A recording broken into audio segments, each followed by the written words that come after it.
बिस्मिल्लाहिर्रहमानिर्रहीम। कैसे हैं भाई आप लोग? रटना नहीं है, समझना है। सेंट text book board second year chemistry chapter number 13 spectroscopy का पार्ट 4 हम करने जा रहे हैं। कॉपी पेंसिल ले लीजिए, लेक्चर को नोट करना और मुस्कुराते रहना है। पार्ट 4। इससे पिछले पार्ट में सबसे पहले ख़ास तौर पर पार्ट 1 बता दूं आप लोगों को, वो लाजमी देख लीजिए। बेसिक्स बताइए स्पेक्ट्रोस्कोपी की सारी, उसके अंदर वेव क्या होती है, इलेक्ट्रोमैग्नेटिक रेडिएशंस क्या होती हैं, लाइट की कितनी टाइप्स होती हैं, विजिबल लाइट्स कौन सी होती हैं, इनविजिबल लाइट्स कौन सी होती हैं, फ्रीक्वेंसी क्या होती है, वेव नंबर क्या होता है, वेव लेंथ क्या होती है। ये सारी की सारी चीज़ें मैंने पार्ट 1 के अंदर बता दी हैं। एनर्जी का क्या कॉन्सेप्ट है ख़ास तौर पे, क्योंकि ये स्पेक्ट्रोस्कोपी अगर इसको समझना है तो आपको एट द सेम टाइम, मतलब आप बायोलॉजी भी पढ़ रहे हैं, आप केमिस्ट्री भी पढ़ रहे हैं, आप फिज़िक्स भी पढ़ रहे हैं, तो ये बुनियादी चीज़ें जब तक आपको नहीं पता होंगी आपको समझ में नहीं आएगी। पार्ट 2 के अंदर हमने फिर पार्ट्स को डिस्कस किया था। Methods of spectroscopy, infrared IR spectroscopy part 2 के अंदर हमने देखा। फिर पार्ट 3 के अंदर हमने अल्ट्रा वायलेट और विजिबल UV विज स्पेक्ट्रोस्कोपी उसको देखा। अब पार्ट 4 के अंदर हम जो देखने जा रहे हैं न्यूक्लियर मैग्नेटिक रिसोनेंस यानी कि NMR स्पेक्ट्रोस्कोपी। न्यूक्लियर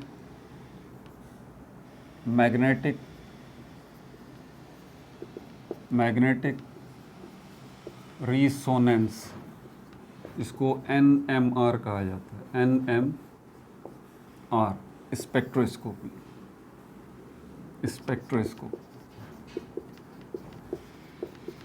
पार्ट 1 के अंदर ही मैंने आपको ये बात समझाई थी। अगर आप एक वर्ड को कनेक्ट कर दें इस स्पेक्ट्रोस्कोपी के साथ, आपको क्लियरली पता जहन में रहेगी ये बात कि ये है क्या भला। आसान लफ्ज़ों में स्पेक्ट्रोस्कोपी मैंने आपको बताया, इसके साथ आप एक वर्ड कनेक्ट कर दें, आइडेंटिफिकेशन, पहचान। आप कुछ चीज़ें आइडेंटिफाई करने जा रहे हैं, उनकी पहचान करने जा रहे हैं, बस इस वर्ड को इसके साथ कनेक्ट कर दें स्पेक्ट्रोस्कोपी के साथ, दैट्स इट। अगला सवाल खुद ब खुद आपके जहन में आता रहेगा। आपसे पूछा जाएगा भाई स्पेक्ट्रोस्कोपी क्या? आप बोलें एक मेथड है, साइंस में क्या करते हैं इससे? कुछ चीज़ों को पहचानने के काम आता है। अच्छा, कौन सी चीज़ें होती हैं वो, क्या देखते हैं? आप उनको बोलें कि ज़ाहिरी चीज़ें हम उनकी नहीं देखते, हम उसके अंदर उनके मॉलिक्यूलर स्ट्रक्चर को देखते हैं। चीज़ें मॉलिक्यूल्स से मिलकर बनी होती हैं, तो हम ये जानना चाहते हैं कि आया इस चीज़ के अंदर मॉलिक्यूल कौन सा है।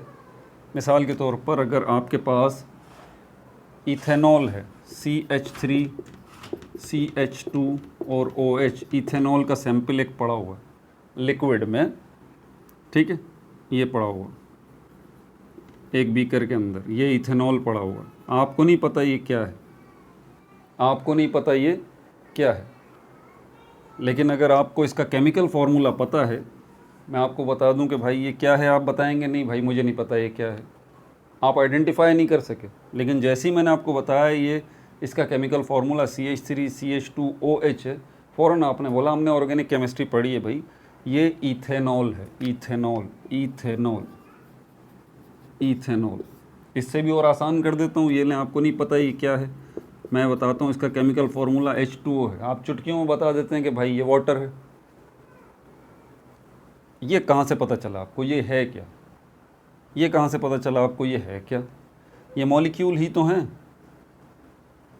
अगर ये चीज़ इथेनॉल है तो इसका मतलब आसान सा ये है कि ये लिक्विड जिसको हम इथेनॉल कह रहे हैं, इसके अंदर ऐसे लाखों करोड़ों अरबों खरबों मॉलिक्यूल्स मौजूद हैं जो आपस में जुड़े हुए हैं, और ऐसे लाखों करोड़ों अरबों खरबों मॉलिक्यूल आपस में जुड़े हैं, तो ये चीज़ मुजस्सिम आपको नज़र आ रही है इसके अंदर, ये पड़ी हुई लिक्विड। तो ये लिक्विड जो आपको नज़र आ रहा है ये इन लाखों करोड़ों अरबों खरबों मॉलिक्यूल्स से मिल के बना है, इन्हीं मॉलिक्यूल्स से। समझ में आ रही है बात आपको? अब ये बात आपने कैसे बता दी? स्पेक्ट्रोस्कोपी की मदद से। स्पेक्ट्रोस्कोपी की मदद से ये जो साइंस का सब्जेक्ट है ये आपको ऐसे मेथड्स बताता है जिसकी मदद से आप किसी भी चीज़ का केमिकल फार्मूला बता सकते हैं, या दूसरे लफ्ज़ों में ये केमिकल फार्मूला भी है, इसके साथ साथ ये मॉलिक्यूल का स्ट्रक्चर भी तो है। ये आपको ये भी तो बता रहा है कि ये केमिकल फार्मूला इस चीज़ का है, मतलब इस चीज़ के अंदर जो मॉलिक्यूल हैं वो किन एटम से मिलके बने हैं, केमिकल फार्मूला आपको ये भी तो बताता है ना। तो आपको पता लग गया कि ये जो चीज़ इसके अंदर पड़ी हुई है इसका केमिकल फार्मूला ये है, मतलब इसका मॉलिक्यूल ये है। समझ में आ गई बात आपको? और ये आपको कैसे पता चला? आप स्पेक्ट्रोस्कोपी के एक्सपर्ट हैं, आपको मेथड्स पता हैं, आपके पास लैब में जब ये चीज़ गई आपसे बोला गया कि भाई इसका बता दीजिए, इसको आइडेंटिफाई कर दीजिए, आइडेंटिफिकेशन इसकी कर दीजिए। आपने बोला कोई मसला नहीं है, मेरा काम ही ये है, मैं एक्सपर्ट हूँ स्पेक्ट्रोस्कोपी का, मैं आपको बता देता हूँ। आपने फ़ौरन इसके ऊपर पहला मेथड लगाया, दूसरा लगाया, तीसरा लगाया, चौथा लगाया और फाइनली मुख्तलिफ़ मेथड्स लगा के एक चीज़ को मालूम करने के कई तरीके होते हैं ना। तो जो भी मेथड्स थे आपको जो सूटेबल लगा इसको देख के आपने वो मेथड लगा दिया। हो सकता है वो आपने IR स्पेक्ट्रोस्कोपी पहला मेथड जो हमने पार्ट 2 में देखा था उसको यूज़ किया हो आपने। हो सकता है आपने दूसरे मेथड को भी यूज़ किया हो। एक से ज़्यादा मेथड्स को यूज़ करना पड़ता है जो कि हमने पार्ट 3 में देखा था, यानी कि अल्ट्रावायलेट विजिबल UV विस स्पेक्ट्रोस्कोपी। तो बहरहाल आपने एक या एक से ज़्यादा मेथड इस्तेमाल करके फाइनली बता दिया कि भाई ये जो लिक्विड आप लाए हैं ये क्या है, ये इथेनॉल है। वो बोलेगा आपको कैसे पता? आपने बोला भाई मैंने स्पेक्ट्रोस्कोपी पढ़ी और स्पेक्ट्रोस्कोपी का काम ही आइडेंटिफाई करके बताना है। ये साइंस का ये जो सब्जेक्ट है ये आपको ऐसे मेथड्स बताता है, ऐसी टेक्निक्स बताता है जिनको आप इस्तेमाल करके बता सकते हैं। अब इसके अंदर क्या करेंगे आप? केमिकल्स का यूज़ किया? नहीं, केमिकल्स का यूज़ नहीं किया। क्या आपने अपने सेंसेस का यूज़ किया, आँखों से देख के या इसको चख के बताया? नहीं, ना तो आपने इस चीज़ को चखा, ना आँखों से देख के बता दिया कि ये इथेनॉल है, ना ही आपने कोई केमिकल टेस्ट किया कि इसमें एसिड डाला, बेस डाला या फिर कोई रिएजेंट डाला, ऐसा भी कुछ भी नहीं किया। आपने किसका इस्तेमाल किया? स्पेक्ट्रोस्कोपी के अंदर जिसका इस्तेमाल किया जाता है जिसको कहते हैं लाइट। ठीक है, ये बातें हम पहले डिस्कस कर चुके हैं लेकिन क्विक एक ओवरव्यू दे रहा हूँ आप। तो लाइट जो है वो इस चीज़ के अंदर घुस सकती है, ये लाइट इसके अंदर घुस सकती है, इसके मॉलिक्यूल्स तक घुस सकती है, इन तक पहुंच सकती है। और लाइट पहुंचने के बाद करेगी क्या? इसके लिए क्विकली रिकॉल करें आप ज़रा बोर्स एटॉमिक थ्योरी को। उसने एक ख़ास बात बताई थी, याद है आपको? कौन सी? उसने बोला था, ध्यान से सुनिएगा, उसने क्या बोला था? बोला था भाई अगर आप यहाँ पर एक इलेक्ट्रॉन है, इसको क्या मिलती है? इसको एनर्जी मिलती है। तो ये क्या हो जाएगा? एक्साइटेड हो जाएगा और ये क्या करेगा? दूसरे शेल की तरफ जंप करेगा। उसने ऐसे ही बोला ना। ये इलेक्ट्रॉन अभी इस शेल में है, नील बोर कहता है कि ये एनर्जी को एब्जॉर्ब करेगा, करता रहेगा, करता रहेगा, करता रहेगा, और जब इसकी बर्दाश्त से बाहर हो जाएगी, इतनी एनर्जी इसमें आ जाएगी कि अब ये यहाँ पर रुक नहीं पाएगा, ये जंप करके दूसरे एनर्जी लेवल पे चला जाएगा यहाँ पर, और यहाँ से फिर क्या करेगा? दोबारा जंप करके वापस आएगा अपनी पुरानी जगह पे, इस जगह पे। ये यहाँ से जब यहाँ पर आया और यहाँ से वापस यहाँ पे आया, तो इस आने जाने में इसने किया क्या? जितना अमाउंट एनर्जी का इसने एब्जॉर्ब किया था, जितना अमाउंट एनर्जी का इसने एब्जॉर्ब किया था, यहाँ से वापसी पर वो सारा अमाउंट ऑफ एनर्जी उसने निकाल बाहर किया। और ये जो एनर्जी इसने बाहर निकाली, देखें दो काम हो रहे हैं, ज़रा ध्यान से सुनिएगा। यहाँ पर ये इलेक्ट्रॉन क्या कर रहा है? एब्जॉर्ब कर रहा है वो एनर्जी जो कि आप दे रहे हैं। नील बोर यही कह रहा है ना, यहाँ पर ये इलेक्ट्रॉन एनर्जी को एब्जॉर्ब कर रहा है, कर रहा है, कर रहा है, कर रहा है, फूलता जा रहा है। और फिर इतनी इसने एनर्जी स्टोर कर ली, ये फूल गया कि अब ये यहाँ पर आया दूसरे एनर्जी लेवल पे। ये क्या स्टेट कहलाती है? ये एक्साइटेड स्टेट कहलाती है इसकी। ये कौन सी स्टेट कहलाती है? ये ग्राउंड स्टेट कहलाती है या डी एक्साइटेड स्टेट कहलाती है। तो जितनी एनर्जी इसने स्टोर की थी, यहाँ पर जाने के बाद वापस आते हुए वो सारी एनर्जी इसने बाहर निकाल दी। किस शक्ल में पता है? लाइट की शक्ल में, लाइट की शक्ल में।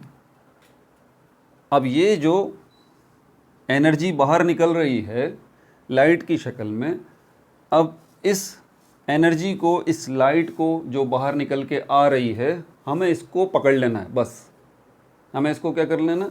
पकड़ लेना है। ये लाइट चली जाएगी एक स्क्रीन के ऊपर, और स्क्रीन पे जाने के बाद ये लाइट क्या करेगी? वहाँ पर कुछ ऐसी तस्वीरें बनाएगी, इस तरह से। और हम क्या करेंगे, इन तस्वीरों की मदद से, जो आपको नज़र आ रही हैं, इनकी मदद से हम पता चला लेंगे एटम के स्ट्रक्चर के बारे में कि एटम दिखने में कैसा है। जी, नील बोर एटॉमिक मॉडल है ना, नील बोर ने क्या किया, नील बोर एटॉमिक मॉडल यानी कि एटॉमिक थ्योरी, वो एटम का अंदर से स्ट्रक्चर बताना चाह रहा था ना, कि भाई एटम अंदर से दिखने में कैसा है। तो ख़ुद तो एटम के अंदर जा नहीं सकते हम, लेकिन लाइट तो जा सकती है। उसने यही किया।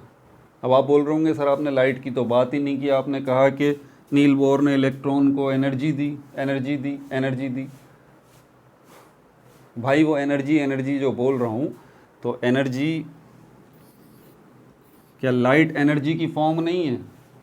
क्या हीट एनर्जी की फॉर्म नहीं है? क्या साउंड जो है वो एनर्जी की फॉर्म नहीं है? जब मैं कह रहा हूँ कि मैं इस चीज़ को एनर्जी दे रहा हूँ, नील बोर कह रहा है कि इस इलेक्ट्रॉन को एनर्जी मिल रही है, तो एनर्जी किस शक्ल में मिल रही है, किस फॉर्म में मिल रही है? साउंड की शक्ल में तो नहीं मिल रही, मिल सकती है। हीट की शक्ल में मिल सकती है, लाइट की शक्ल में मिल सकती है, कोई सी भी हो, ये हमारा टॉपिक नहीं है। हम सपोज कर लेते हैं यहाँ पे लाइट की शक्ल में दे रहा था वो, चलो लाइट की शक्ल में एनर्जी नील बोर जो है वो दे रहा था, और हमें लाइट की शक्ल में एनर्जी बाहर निकलती हुई नज़र आई, जिसको उस लाइट को फिर हमने क्या किया, इस कंप्यूटर की स्क्रीन के ऊपर हमें ये लाइट ऐसी नज़र आ रही है। और ये जो लाइट अब हम यहाँ इन तस्वीर की शक्ल में ये लाइट नज़र आ रही है, ये हमें बता क्या रही है? ये हमें बता रही है एटम का अंदर का स्ट्रक्चर, अंदर का स्ट्रक्चर, कि एटम अंदर से दिखने में कैसा है। समझ में आ रही है बात आपको? कैसे पता लगेगा? ये बहुत इन डेप्थ बात है, क्योंकि इस तस्वीर को पढ़ना, इस पिक्चर को पढ़ना, समझना, ये इतना आसान काम नहीं है। ये एक अलग टॉपिक है जो कि अभी हमारा खैर मौजू नहीं है। तो मैं आपको सेंट्रल आइडिया बता रहा था कि स्पेक्ट्रोस्कोपी में लाइट की मदद से आप कैसे चीज़ों का स्ट्रक्चर बता रहे हैं। लेकिन आप बोलेंगे सर ये चीज़ों के स्ट्रक्चर स्पेक्ट्रोस्कोपी में हमने मॉलिक्यूल का पढ़ा है, आप तो एटम का स्ट्रक्चर बता रहे हैं। बात वही है, ज़रा समझिएगा भाई। ये जो नील बोर ने बोला कि इस इलेक्ट्रॉन को एनर्जी दो, और ये डी एक्साइटेड स्टेट से ग्राउंड स्टेट से एक्साइटेड स्टेट में चला जाएगा, फिर वापस आएगा, जितनी एनर्जी ये स्टोर करके ऊपर गया था उस एनर्जी को निकाल देगा लाइट की शक्ल में, वापस आते हुए उसी एनर्जी को, उसी लाइट को हम एक कंप्यूटर पे, एक पेपर पे हासिल कर लेंगे। तो यहाँ पर कुछ इस किस्म की शक्लें बन जाएंगी, कुछ इस किस्म की पिक्चर्स बन जाएंगी। तो नील बोर ने इससे क्या पता चलाया एटम के अंदर का स्ट्रक्चर, कि एटम दिखने में अंदर से कैसा है। यही बात है ना। यही काम यहाँ पर स्पेक्ट्रोस्कोपी के अंदर चीज़ों के मॉलिक्यूल्स के बारे में होता है। एग्जैक्टली सेम काम, जो भी मेथड हैं स्पेक्ट्रोस्कोपी के, ज़हन नशीन कर लीजिए, बुनियादी बेसिक काम सब में लगभग एक ही जैसा हो रहा है। वही एनर्जी दी जा रही है, उसी से डी एक्साइटेड स्टेट या ग्राउंड स्टेट से एक्साइटेड स्टेट में जाया जा रहा है, और वापस आते हुए एनर्जी निकल रही है, रिलीज़ हो रही है लाइट की शक्ल में, और वही एनर्जी जो कि लाइट की शक्ल में मिल रही है इस कंप्यूटर स्क्रीन पे हम हासिल कर लेते हैं। तो हमें ऐसी तस्वीरें कुछ मिलती हैं। बुनियादी चीज़ वही। स्पेक्ट्रोस्कोपी के अंदर भी आपके पास एक सैंपल है, किससे मिलके बना है? मॉलिक्यूल्स से मिलके बना है। और इन मॉलिक्यूल्स का स्ट्रक्चर, जैसे कि एटम का स्ट्रक्चर बताया था नील बोर ने, इसी तरह हम इन मॉलिक्यूल्स का स्ट्रक्चर, यानी कि ये मॉलिक्यूल किस किस से मिलके बने हैं भाई, कौन से एटम से मिलके बने हैं, हाइड्रोजन से, क्लोरीन से, ब्रोमीन से, आयोडीन से, और कितने एटम से मिलके बने, कहाँ कहाँ पर ये एटम्स मौजूद हैं, ये सारी मालूमात आपको कब मिलेगी? जब आप इस सैंपल के साथ भी वही करेंगे, इसको एनर्जी देंगे, और ये एनर्जी जाने के बाद इसके अंदर, ये मॉलिक्यूल्स के अंदर ये एटम्स जो हैं ये उस एनर्जी को एब्जॉर्ब करेंगे, और एब्जॉर्ब करने के बाद डी एक्साइटेड स्टेट या ग्राउंड स्टेट से एक्साइटेड स्टेट में जाएंगे, फिर वापस आएंगे, और उसके बाद क्या होगा? एनर्जी इसमें से रिलीज़ होगी। किस शक्ल में? लाइट की शक्ल में। और यही लाइट की शक्ल में जो एनर्जी रिलीज़ हो रही है कहाँ जाएगी? कंप्यूटर स्क्रीन पे जहाँ कुछ इस किस्म की तस्वीरें बन जाएंगी, और ये तस्वीरें फिर आपको क्या बताएंगी, ये आपको ये बताएंगी कि भाई इस चीज़ के अंदर एटम्स कौन सी फैमिलीज़ के हैं, आया कार्बन के हैं, ऑक्सीजन के हैं, नाइट्रोजन के हैं, ब्रोमीन के हैं, आयोडीन के हैं, किसके एटम्स हैं, पहली बात। दूसरी बात आपको ये भी बताएगी कि ये एटम्स जो हैं जिन्होंने मिलकर ये मॉलिक्यूल बनाया है, वो उस मॉलिक्यूल के अंदर जो है वो देखें, एक मॉलिक्यूल का जब आपको पता चल गया ना, तो इस चीज़ के अंदर बाकी जितने मॉलिक्यूल हैं वो भी तो सब यही है ना। मैं बता चुका हूँ, यही मॉलिक्यूल्स लाखों करोड़ों अरबों खरबों यही मॉलिक्यूल्स मिले हैं तो ये चीज़ बनी है। जब इन लाखों करोड़ों अरबों खरबों मॉलिक्यूल में से एक मॉलिक्यूल का आपको स्ट्रक्चर पता लग जाए, इस ग्राफ की मदद से, इन तस्वीरों की मदद से एक मॉलिक्यूल का स्ट्रक्चर पता लग जाए, और स्ट्रक्चर वर्ड बोल रहा हूँ तो इसका क्या मतलब है, एक मॉलिक्यूल के अंदर एटम्स कितने हैं, कितने एटम्स हैं एक मॉलिक्यूल के अंदर, किन किन फैमिलीज़ के हैं, इनके दरमियान बॉन्ड कौन कौन से बने हुए हैं, आयोनिक बॉन्ड बने हैं या कोवलेंट बॉन्ड बने हुए हैं। कोवलेंट बॉन्ड बना हुआ है तो सिंगल बॉन्ड है, डबल बॉन्ड है, ट्रिपल बॉन्ड है। ऑर्गेनिक कंपाउंड है तो कोई फंक्शनल ग्रुप लगा हुआ है या नहीं लगा हुआ, फंक्शनल ग्रुप लगा हुआ है तो कौन सा लगा हुआ है और कहाँ कहाँ लगा हुआ है। ये सारी मालूमात आपको तब मिलेगी जब आप इसको एनर्जी देंगे सैंपल को, ये उसको एब्जॉर्ब करेगा। इसके एब्जॉर्ब करने का मतलब क्या है, इसके अंदर ये जो मॉलिक्यूल्स जो हैं ये एब्जॉर्ब करेंगे।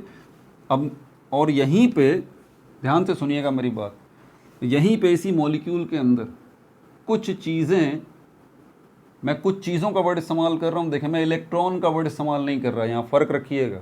नहीं, हर दफ़ा इलेक्ट्रॉन एक्साइटेड डी एक्साइटेड वाला मामला नहीं होता जी, कुछ और भी चीज़ें हैं जो कि एक्साइटेड और डी एक्साइटेड होती हैं, ठीक है। इसीलिए मैं कह रहा हूँ कि जब इसको लाइट मिलेगी, इसको एनर्जी मिलेगी, इस सैंपल को, वो लाइट वो एनर्जी इस सैंपल के अंदर, इस चीज़ के अंदर मौजूद मॉलिक्यूल के पास जाएगी और वहाँ पर कुछ चीज़ें ग्राउंड स्टेट या डी एक्साइटेड स्टेट से एक्साइटेड स्टेट में आएंगी, फिर वापस दोबारा अपने ग्राउंड स्टेट या डी एक्साइटेड स्टेट में वापस आएंगी। और इस वापस आने के दौरान जो एनर्जी रिलीज़ होगी यहाँ से, जो एनर्जी रिलीज़ होगी लाइट की शक्ल में, वो कंप्यूटर की स्क्रीन पे आपके सामने आ जाएगी और आपके सामने कुछ इस किस्म की पिक्चर्स आ जाएंगी। अब यहाँ साइंस का एक और काम शुरू हो जाता है। एक्सपर्ट्स होते हैं जो कि इन ग्राफ्स को, इन तस्वीरों को, इन लकीरों को, ये जो नज़र आ रही हैं आपको पीक्स वगैरह, ये वो स्टडी करते हैं, बाकायदा इस पर वर्कआउट करते हैं। वो बताते हैं कि फिर भाई ये जो चीज़ है इसमें ये मॉलिक्यूल है, उसमें ये एटम है, उसमें इतने बॉन्ड बने हुए हैं, ये फंक्शनल ग्रुप बना हुआ है।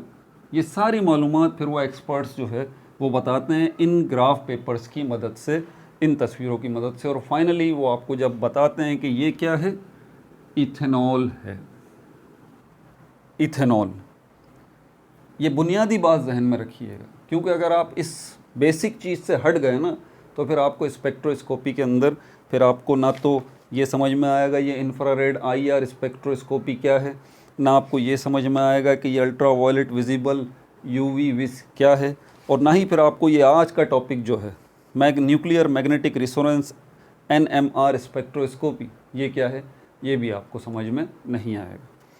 अगर आपको अब ये एनर्जी के ऊपर दारोमदार है सारा का सारा, ये लाइट के ऊपर। इसीलिए पार्ट 1 के अंदर लाइट को मैंने डिवाइड किया था, क्लासेस बनाई थी, ख़ानदान बना दिए थे, इसके फैमिलीज़ बना दी थी, लाइट की 2 फैमिलीज़ बना दी थी। कौन कौन सी, विजिबल लाइट और इनविजिबल लाइट।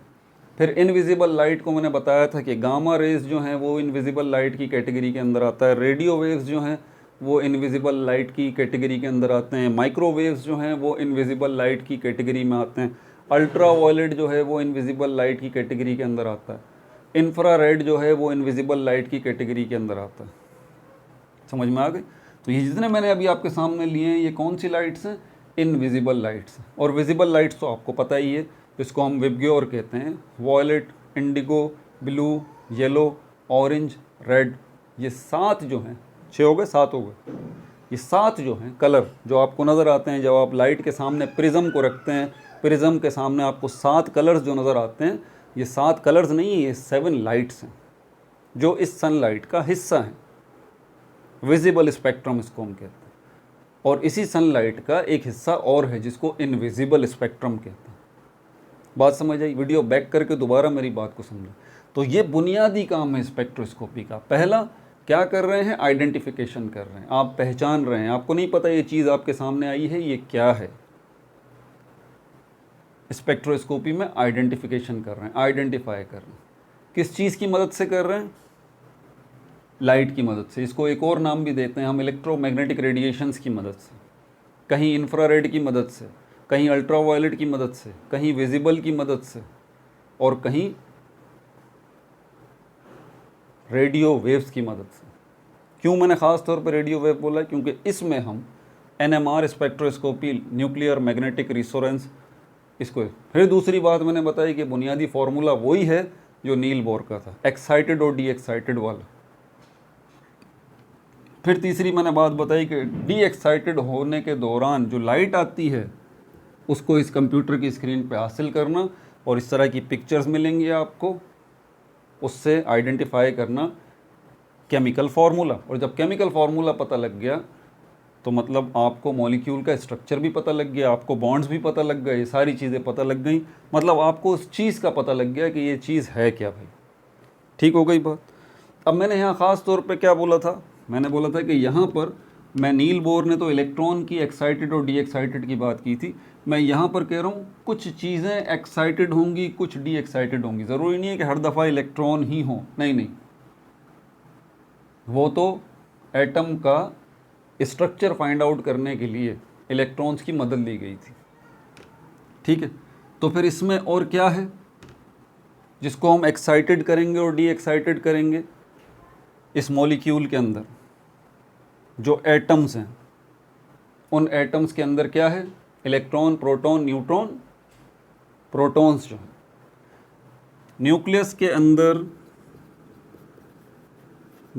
अंदर ये प्रोटॉन जिस पे पॉजिटिव चार्ज होता है, इसको यूज़ करेंगे हम, इसको हम एक्साइटेड करेंगे, इसको डी एक्साइटेड करेंगे। अब आप सोच रहे होंगे प्रोटॉन एक्साइटेड होगा, डी एक्साइटेड होगा, इलेक्ट्रॉन वाली बात तो समझ में आ गई कि वो इलेक्ट्रॉन इस शेल में था तो उसके बाद वो यहाँ आ गया था। ये एक प्रोटॉन जो है ये एक्साइटेड और डी एक्साइटेड कैसे होगा? आसानी के साथ मैं आपको समझा देता हूँ। एटम के अंदर जो पार्टिकल्स हैं ना, सब हालत हरकत में हैं, इन अ स्टेट ऑफ मोशन, हरकत में है। चाहे वो इलेक्ट्रॉन हो, चाहे वो प्रोटॉन हो, चाहे वो न्यूट्रॉन हो, सब हरकत में। और ये हरकत दो तरह की होती है, एक रिवोल्यूशनरी होती है, बल्कि तीन तरह की कहना ज़्यादा मुनासिब हो। तीन तरह की हरकत होती है। एक रिवोल्यूशनरी होती है, रिवोल्यूशन का मतलब होता है दायरे में, सर्किल में हरकत करना, लेकिन किसी और जिस्म के इर्द गिर्द। जैसे इलेक्ट्रॉन जो है वो रिवॉल्व होते हैं ना, इलेक्ट्रॉन्स रिवॉल्व होते हैं। खैर इलेक्ट्रॉन्स को सिर्फ पार्टिकल समझना गलती होगी आपकी, छोटी छोटी बॉल्स की तरह नहीं होती है। तो हम डायग्राम बनाते हैं तो ये दिखाने के लिए सिर्फ कि आपको कि ये देखें भाई ये इलेक्ट्रॉन है बस, वरना हकीकत में इलेक्ट्रॉन को इस तरह से शो करना गलत है। इलेक्ट्रॉन ऐसा नहीं होता, इलेक्ट्रॉन तो वेव नेचर में होता है एटम के अंदर। बहरहाल तो ये इलेक्ट्रॉन जो है जिस तरह घूम रहा है, रिवॉल्व हो रहा है, एक तो ये हरकत हो गई, हरकत की बात कर रहा था मैं आपसे, मोशन की बात कर रहा हूँ। दूसरा हम देखते हैं न्यूक्लियस के अंदर जो प्रोटॉन्स और न्यूट्रॉन्स हैं। अगर मैं ऑक्सीजन के एटम को देखूं तो इसके पास कितने हैं? 8 प्रोटॉन हैं, 8 इसके पास न्यूट्रॉन हैं, और इलेक्ट्रॉन भी इसके पास 8 हैं। ये प्रोटॉन और न्यूट्रॉन जो हैं इस ऑक्सीजन के एटम के सेंटर में मौजूद हैं, जिसको न्यूक्लियस कहते हैं। ठीक है, जिसको न्यूक्लियस कहते हैं। और न्यूक्लियस कोई गोल जगह नहीं है, कोई गोल सी बॉल नहीं है जिसके अंदर हमने प्रोटॉन्स और न्यूट्रॉन्स को भर रखा है। ये बात ज़रा समझिएगा। न्यूक्लियस का मतलब सिर्फ ये है स्पेस, किसी भी चीज़ के बीच की जगह, उसको न्यूक्लियस कहा जाता है। क्योंकि प्रोटॉन और न्यूट्रॉन, ये इसमें से कुछ प्रोटॉन हैं, कुछ न्यूट्रॉन हैं, तो ये गुच्छे की शक्ल में बीच में मौजूद है। एटम के बीच में एक गुच्छे की शक्ल में, अंगूर का गुच्छा होता है, इसमें अंगूर जकड़े हुए होते हैं, ऐसे ही बिल्कुल ये सेंटर में ऐसे जकड़े हुए होंगे हर एटम के अंदर, ऐसे प्रोटॉन और न्यूट्रॉन। समझ आ रही है बात? और ये जो प्रोटॉन और न्यूट्रॉन हैं, अब मैंने कहा ये हरकत में है, तो क्या कौन सी हरकत है इनकी? क्या ये रिवॉल्व कर रहे हैं इलेक्ट्रॉन की तरह? नहीं, इनकी एक ख़ास किस्म की हरकत है जिसको स्पिन कहा जाता है। स्पिन। स्पिन होती क्या है? स्पिन का मतलब होता है पूरा सर्कुलर हरकत नहीं। मैंने आपको 3 किस्म की हरकत बताया ना, एक तो रिवॉल्व करना, किसी एक चीज़ के गिर्द दायरे में चक्कर लगाना, सर्किल में चक्कर लगाना, जैसे इलेक्ट्रॉन लगा रहे हैं किसके इर्द गिर्द? न्यूक्लियस के इर्द गिर्द लगा रहे हैं, ये रिवॉल्व कर रहे हैं। एक होता है रोटेट करना, खुद ही घूमते रहना, ऐसे ऐसे, इसको कहते हैं रोटेट करना। एक होता है स्पिन। अगर आप रिवॉल्व, रोटेट और स्पिन में फ़र्क देखना चाहते हैं, रिवॉल्व में भी कंप्लीट सर्किल बन रहा है, बीच में कोई दूसरा जिस्म मौजूद है। रोटेट में भी कंप्लीट सर्किल बन रहा है। देखें यहाँ से यूँ ऐसे, मेरी फिंगर को देखें, ये रोटेट में भी ऐसा ही हो रहा है,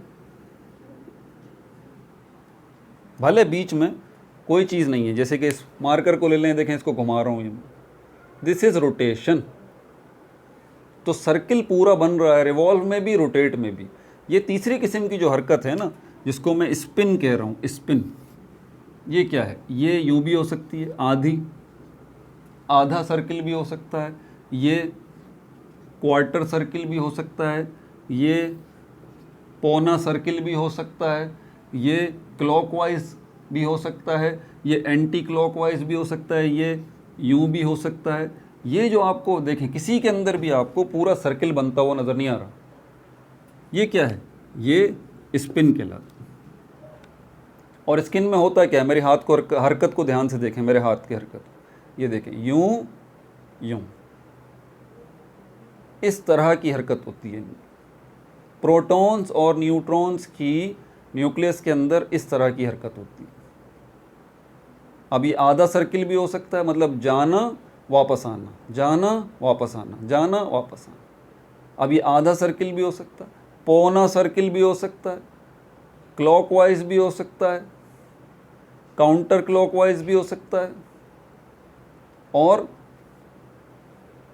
जिसको हम कहते हैं ना क्वार्टर स्पिन भी हो सकता है। इस तरह इन स्पिन्स को हम कुछ नंबर्स की मदद से रिप्रेजेंट करते हैं। देखिए, मैंने दोनों डायरेक्शन की बात की है स्पिन पॉइंट ऑफ व्यू से, काउंटर क्लॉकवाइज भी और काउंटर क्लॉकवाइज भी, दोनों मैंने बात बताई है। क्लॉक घड़ी चलती है ना, देखिए यूँ चलती है, यूँ यूँ यूँ यूँ यूँ यूँ, ये क्लॉकवाइज हो गया। यूँ वॉल क्लॉक को देखें, घड़ी यूँ चल रही है ना हमारी, ये क्लॉकवाइज हो गया। ये उल्टा कर लें, काउंटर क्लॉकवाइज या एंटी क्लॉकवाइज। तो दोनों तरह के स्पिन मौजूद हैं। हम इस प्रोटॉन और न्यूट्रॉन की स्पिन को किससे रिप्रेजेंट करते हैं? ठीक है, ये मत भूलिएगा कि हम थे कहाँ पे। हम ये जानना चाहते हैं कि इस मॉलिक्यूल के अंदर कौन सी चीज़ है जो एक्साइटेड हो रही है और डी एक्साइटेड हो रही है। ये बात मत भूलिएगा, इस चीज़ को याद रखिएगा। हम यही जानना चाह रहे हैं कि इसके अंदर ये जो न्यूक्लियर मैग्नेटिक रिसोनेंस NMR है, इसके अंदर यकीनन कुछ एक्साइटेड और डी एक्साइटेड हो रहा है, लेकिन क्या हो रहा है ये मत भूलिएगा। इसी के अंदर हमें जानना है, यही आपको समझाना चाह रहा हूँ मैंने आपको बताया कि क्या प्रोटॉन और न्यूट्रॉन, इनका बुनियादी काम, बल्कि असल में न्यूट्रॉन का है ही नहीं। हमें जो गर्ज़ है वो हमें गर्ज़ है इससे, spin off neutron, spin off proton. Atoms के अंदर जो प्रोटॉन्स हैं ना, उनकी स्पिन से। अब इसकी स्पिन ऐसी भी हो सकती है, anti clockwise, counter clockwise, spin यूँ भी हो सकती है। अच्छा, ये स्पिन जो है, क्या इसको सिर्फ इन शक्लों से, इन एरोस की मदद से रिप्रेजेंट किया जा सकता है? नहीं, इनको हमने कुछ नंबर्स भी असाइन किए हैं, इनको हमने कुछ नंबर्स भी असाइन किए हैं, जैसे कि 1/2 प्लस -1/2, 1 2 3 4 डॉट डॉट डॉट, और 0 भी। ये जो आपको नंबर नज़र आ रहे हैं, 0 +1/2 -1/2 और 3/4 भी हो सकता है। तो इस ये जो नंबर्स आपको नज़र आ रहे हैं फ्रैक्शन में, पॉजिटिव नेगेटिव में या होल नंबर्स में, ये नंबर्स असल में किसको रिप्रेजेंट कर रहे हैं? ये स्पिन को रिप्रेजेंट कर रहे हैं, प्रोटॉन की या न्यूट्रॉन की या कोई और भी भले दूसरा पार्टिकल हो।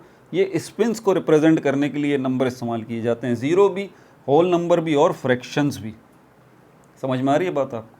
तो इस तरह स्पिन ऑफ प्रोटॉन्स जो है, यहाँ पर हमने इसी स्पिन को ग्राउंड स्टेट से या डी एक्साइटेड स्टेट से एक्साइटेड स्टेट में लेके जाना है, एक्साइटेड स्टेट में, एक्साइटेड स्टेट के अंदर। अब लेके कैसे जाएंगे? इलेक्ट्रॉन्स को याद रखें, नील बोर वाला कैसे लेके जा रहे थे एक इलेक्ट्रॉन को एक्साइटेड और डी एक्साइटेड स्टेट में, याद है कुछ? एनर्जी देके। क्या कर रहे थे? एनर्जी देके। हम भी यहाँ पर एनर्जी ही देंगे, किस शक्ल में? लाइट की शक्ल में। और ये कौन सी लाइट होगी? इनविजिबल लाइट होगी। इनविजिबल लाइट में से कौन सी लाइट होगी? रेडियो वेव्स, रेडियो वेव्स, इनको यूज़ करेंगे हम। रेडियो वेव्स जो है एक सैंपल के ऊपर मारेंगे, रेडियो वेव्स हम एक सैंपल के ऊपर मारेंगे। ये रेडियो वेव्स उस सैंपल के अंदर उसके मॉलिक्यूल्स में जाएगी, उसके मॉलिक्यूल्स में जाने के बाद उसके एटम्स के पास जाएगी, और उसके एटम्स के पास जाने के बाद उनके न्यूक्लियस में जाएगी, और उनके न्यूक्लियस में जाने के बाद उनके प्रोटॉन्स के पास जाएगी। और वो प्रोटॉन्स क्या करेंगे? उस एनर्जी को, उस रेडियो वेव्स की एनर्जी को एब्जॉर्ब करेंगे। क्या करेंगे? एब्जॉर्ब करेंगे, एब्जॉर्ब। और एब्जॉर्ब करने के बाद एब्जॉर्ब करते रहेंगे, फिर क्या होगा? ये प्रोटॉन डी एक्साइटेड स्टेट में चले जाएंगे, डी एक्साइटेड स्टेट में चले जाएंगे। और फिर दोबारा, सॉरी, डी एक्साइटेड स्टेट में नहीं चले जाएंगे, एक्साइटेड स्टेट में चले जाएंगे, सॉरी, एक्साइटेड स्टेट में चले जाएंगे। ये प्रोटॉन किस में चले जाएंगे? एक्साइटेड स्टेट में। और फिर क्या करेंगे? दोबारा ये प्रोटॉन्स जो है डी एक्साइटेड स्टेट में आएंगे, और वापस आते हुए जितनी एनर्जी, जितनी रेडियो वेव्स ने एनर्जी इनको दी थी, उसको जितना इन्होंने एब्जॉर्ब किया था इन प्रोटॉन्स ने, उसको क्या करेंगे? अपने अंदर से खारिज कर देंगे, अपने अंदर से रिलीज़ कर देंगे। ये जो एनर्जी निकल के बाहर आएगी इस सैंपल के अंदर से, ये जो एनर्जी निकल के बाहर आएगी लाइट की शक्ल में, लाइट की शक्ल में, इसको हम कंप्यूटर की स्क्रीन पे हासिल कर लेंगे, जहाँ पर हमें ऐसे ग्राफ मिलेंगे, यहाँ पर हमें ऐसे ग्राफ मिलेंगे। और ये ग्राफ फिर हमें बताएंगे इस मॉलिक्यूल का स्ट्रक्चर, कि इसके अंदर कितने हाइड्रोजन हैं, कितने कार्बन हैं, कितने ऑक्सीजन हैं, ये सब बताएंगे। और जब हमें ये पता लग जाएगा स्ट्रक्चर ऑफ दिस मॉलिक्यूल, मतलब हमें इसका केमिकल फार्मूला पता लग जाएगा। केमिकल फार्मूला पता लग जाएगा तो हमें पता लग जाएगा कि ये चीज़ है क्या। दोबारा सुन लीजिए, वही नील बोर वाला कॉन्सेप्ट। नील बोर बोल रहा था कि भाई इलेक्ट्रॉन एनर्जी एब्जॉर्ब करेंगे, अपने ग्राउंड स्टेट से, अपने डी एक्साइटेड स्टेट से वो इलेक्ट्रॉन एक्साइटेड स्टेट में जाएंगे। लेकिन कब? जब वो इलेक्ट्रॉन अपने अंदर ठीक ठाक एनर्जी को एब्जॉर्ब कर लेंगे, और उसके बाद वो एक्साइटेड स्टेट में चले जाएंगे। और एक्साइटेड स्टेट से जब वापसी जंप करेंगे अपनी पुरानी वाली स्टेट, यानी कि डी एक्साइटेड स्टेट या ग्राउंड स्टेट में, तो वापस आते हुए जितनी एनर्जी उन्होंने एब्जॉर्ब की थी उस सब को अपने अंदर से निकाल देंगे। किस शक्ल में निकालेंगे? लाइट की शक्ल में निकालेंगे, जिसको हम फोटॉन्स भी कहते हैं। और यही लाइट, यही एनर्जी, यही फोटॉन्स कहाँ चले जाएंगे? कंप्यूटर की स्क्रीन के ऊपर। किस शक्ल में नज़र आएंगे? इस ग्राफ की शक्ल में नज़र आएंगे। यही नील बोर ने बोला। एग्जैक्टली यहाँ पर भी यही काम हो रहा है। फ़र्क सिर्फ इतना है कि जब ये रेडियो वेव्स एब्जॉर्ब कर रहा है, ये सैंपल जो आप जिसके बारे में जानना चाहते हैं, जब ये रेडियो वेव्स की एनर्जी को एब्जॉर्ब कर रहा है, तो इसमें कौन एब्जॉर्ब कर रहा है? ये मॉलिक्यूल।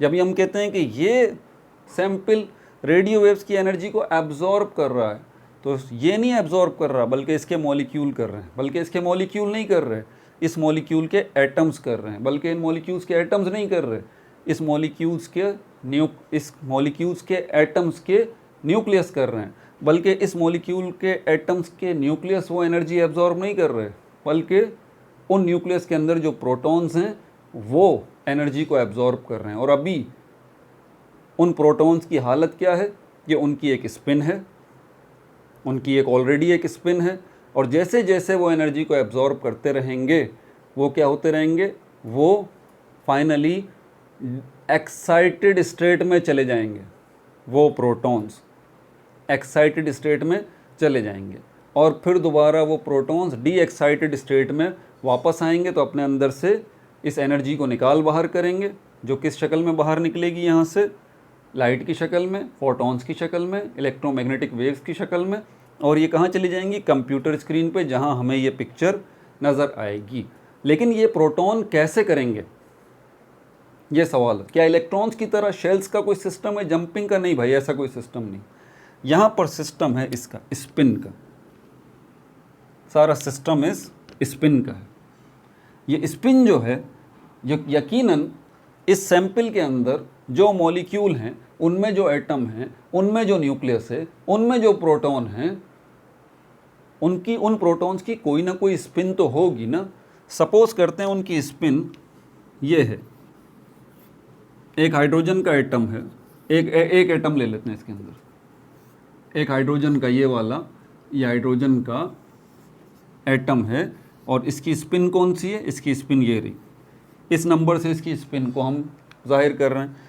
ये स्पिन कौन सी है इसकी, नोट कर लीजिएगा ध्यान से, ये स्पिन कौन सी है इसकी, ये इसकी डी एक्साइटेड स्टेट वाली है, ये स्पिन इसकी ग्राउंड स्टेट वाली है। हो सकता है यूँ हो, और पिक्चर्स की मदद से कैसे मैं रिप्रेजेंट करूँगा, ये ले, यहाँ से कर दिया, ये वाली, ठीक है, ये वाली। अब जब ये प्रोटॉन एक्साइटेड हो जाएगा, इसकी स्पिन अपोजिट हो जाएगी, इसकी स्पिन अपोजिट हो जाएगी। अब इसकी स्पिन जो है वो अपोजिट कैसे होगी, इसकी स्पिन अपोजिट कैसे होगी, इसकी पहले जो काउंटर क्लॉकवाइज थी, सपोज कर काउंटर क्लॉकवाइज थी, एक्साइटेड स्टेट में जाने के बाद इस प्रोटॉन की स्पिन जो है वो क्या हो जाएगी, क्लॉकवाइज हो जाएगी। या अगर इस प्रोटॉन की स्पिन जो है वो क्लॉकवाइज थी तो क्या हो जाएगी, काउंटर क्लॉकवाइज हो जाएगी, अपोजिट हो जाएगी। समझ में आ रही है बात आपको? अब यहाँ पर क्या नंबर्स में भी कोई फ़र्क पड़ेगा? बिल्कुल पड़ेगा भाई। सपोज करते हैं कि पहले इसकी स्पिन डी एक्साइटेड स्पिन जो है या ग्राउंड स्पिन जो है इस प्रोटॉन की, वो ये +1/2 थी, और जब एक्साइटेड स्टेट में ये स्पिन हो जाएगी तो बिल्कुल उलट हो जाएगी, इसके अपोजिट। तो +1/2 का अपोजिट क्या होगा, -1/2। इस काउंटर क्लॉकवाइज का अपोजिट क्या होगा, क्लॉकवाइज। सही है ना? ये मैंने अभी सिर्फ हाइड्रोजन की बात की है, याद रहे, सिर्फ हाइड्रोजन की बात की है। अभी इसमें ऑक्सीजन भी है, उसमें भी प्रोटॉन है, इसमें कार्बन भी है, उसमें भी प्रोटॉन है। सबके, हर प्रोटॉन के अपने अलग अलग स्पिन नंबर हैं, इनको हम कहते हैं spin quantum number. Quantum numbers याद हैं? 4 quantum numbers, principal quantum number, azimuthal quantum number, spin quantum number, magnetic quantum number. याद आ रहा है कुछ? उन्हीं में चौथा क्वांटम नंबर जो था स्पिन क्वांटम नंबर, जो कि आपको स्पिन के बारे में बताता है, पार्टिकल की। एटम की भी तो कोई स्पिन होगी ना, सबकी स्पिन होती है, ये बता दूं मैं। मॉलिक्यूल हो, एटम हो, रोटेशन, रिवोल्यूशन, स्पिन, ये सब की होती है। हर पार्टिकल हालत हरकत में है, चाहे वो पार्टिकल मॉलिक्यूल हो, चाहे एटम हो, चाहे इलेक्ट्रॉन, प्रोटॉन, न्यूट्रॉन हो, स्टैटिक कोई नहीं। बहरहाल तो यहाँ पर मैं आपको ये बात बता रहा। तो अब आपको ये पता लग गया कि वो नील बोर वाला जो कॉन्सेप्ट था, जिसमें एक्साइटेड और डी एक्साइटेड का कॉन्सेप्ट था, वो यहाँ पर कैसे हो रहा है, वो यहाँ पे कैसे हो रहा है, ये अब आपको पता चलिए कि यहाँ पर इलेक्ट्रॉन का सिस्टम वो नहीं है, सेंट्रल आइडिया वो ये सारा का सारा। यहाँ पर जो एक्साइटेड और डी एक्साइटेड हो रहा है वो प्रोटॉन का स्पिन हो रहा है। समझ में आ गई बात? कब हो रहा है ये? डी एक्साइटेड से एक्साइटेड, ग्राउंड से एक्साइटेड कब हो रहा है? जब ये रेडियो वेव्स की एनर्जी एब्जॉर्ब कर रहा है। ठीक है, ये सारा का सारा काम हो रहा है किसके अंदर? इसी NMR या न्यूक्लियर मैग्नेटिक रिसोनेंस NMR स्पेक्ट्रोस्कोपी, इस मेथड के अंदर, जिसकी मदद से हम मॉलिक्यूल का स्ट्रक्चर बता रहे हैं। समझ में आ रही है बात? अब इसका आपको समझ में आया है कि इसका नाम न्यूक्लियर मैग्नेटिक रिसोनेंस स्पेक्ट्रोस्कोपी क्यों रखा गया? आप बोलेंगे सर न्यूक्लियर वाली बात तक तो समझ में आ गई आपकी बात, लेकिन ये मैग्नेटिक वर्ड भी तो है ना, रिसोनेंस वर्ड भी तो है ना, इसको भी बता दीजिए ज़रा। इसका नाम ये रखा गया तो सिर्फ न्यूक्लियर स्पेक्ट्रोस्कोपी रख देते हैं ना। सोचने की बात है ना सर, अगर इतना ही आसान है तो इसका मतलब न्यूक्लियर स्पेक्ट्रोस्कोपी न रख देते इसका नाम, लेकिन इसका नाम रखा है न्यूक्लियर मैग्नेटिक रिसोनेंस स्पेक्ट्रोस्कोपी। तो मैग्नेटिक वर्ड क्यों आ रहा है? आपने दो चीज़ों का जिक्र देखा है अभी यहाँ। एक तो ये सैंपल है,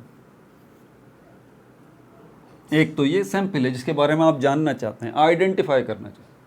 दूसरी आपकी ये रेडियो वेव्स हैं, रेडियो वेव्स हैं आपकी। ठीक है भाई। एक और चीज़ भी है जिसको हम कहते हैं मैग्नेट।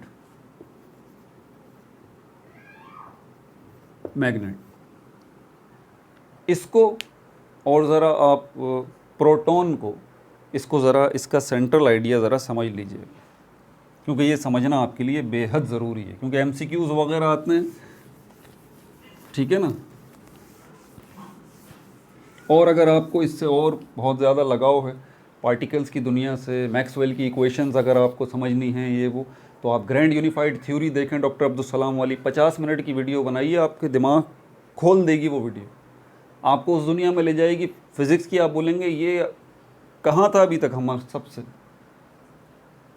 4 साल हो गए मुझे उस वीडियो को बनाए हुए, अभी भी वो टॉप पे चल रही है वीडियो, ग्रैंड यूनिफाइड थ्योरी। देखिए grand unified theory by doctor Abdul Salam, आप देखें, सिर्फ ग्रैंड यूनिफाइड थ्योरी लिख देंगे इंशाल्लाह मैं नज़र आ जाऊँगा आपको। वो देखिए 50 मिनट की वीडियो। और देखना है, अगर हिस्ट्री देखना चाहते हैं, हिस्ट्री किसकी? इलेक्ट्रिसिटी की हिस्ट्री देखना चाहते हैं तो इलेक्ट्रिसिटी की हिस्ट्री के लिए आप देखिए डिस्कवरी ऑफ इलेक्ट्रॉन। 18 वीडियोस बनाई है जिसमें मैंने ये बताया कि इलेक्ट्रॉन डिस्कवर कैसे हुआ था पूरी। उसमें मैंने मैग्नेटिज्म की हिस्ट्री बताई है, इलेक्ट्रिसिटी की हिस्ट्री बताई है, ये इलेक्ट्रिसिटी जो कि वायर्स के अंदर दौड़ रही है ये बनती कैसे है, ये सारी तफसीलात। बहरहाल अपने टॉपिक की तरफ चलते हैं। तो मैं कहा था आपको कि यहाँ पर मैग्नेट जो है इसका क्या किरदार है, इसको समझना बहुत ज़रूरी है। इसके हवाले से क्वेश्चन आते हैं, कहीं से भी हों, इंडिया से बच्चे हों, पाकिस्तान से बच्चे हों, तो हमारे लिए तो बच्चे तो बराबर ही हैं।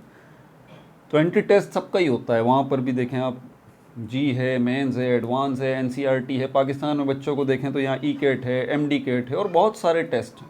ठीक है, आप लेक्चरर का टेस्ट देना चाहते हैं केमिस्ट्री के अंदर और बड़ी वजूहत, तो ये सारी चीज़ें आपके लिए फ़ायदेमंद हैं। मैग्नेट की तरफ चलते हैं। इसको समझने से पहले आप एक बुनियादी कॉन्सेप्ट समझ लीजिए। अल्लाह ताला ने ये पूरी कायनात जो बनाई है ना, इसमें पॉजिटिव और नेगेटिव का बहुत बड़ा किरदार है। जैसे कि अल्लाह ताला ने फरमाया कि हमने चीज़ों को जोड़ों में पैदा किया है, पेयर्स में, जैसे कि मर्द और औरत का है। ठीक है ना, एक पेयर है। वो जो तीसरा हम समझते हैं जिसको हम यूनक कहते हैं या शीमेल कहते हैं इंसानों में, वो कोई थर्ड जेंडर नहीं है भाई। ठीक है, पहले ही बात ज़हन में रखिएगा, वो एक बीमारी है, वो एक बीमारी है, उसका इलाज करवाया जा सकता है। तो बुनियादी तौर पर इंसानों का पेयर है, मर्द और औरत। पॉजिटिव नेगेटिव अट्रैक्शन मौजूद है, कोई शक नहीं है इसके अंदर।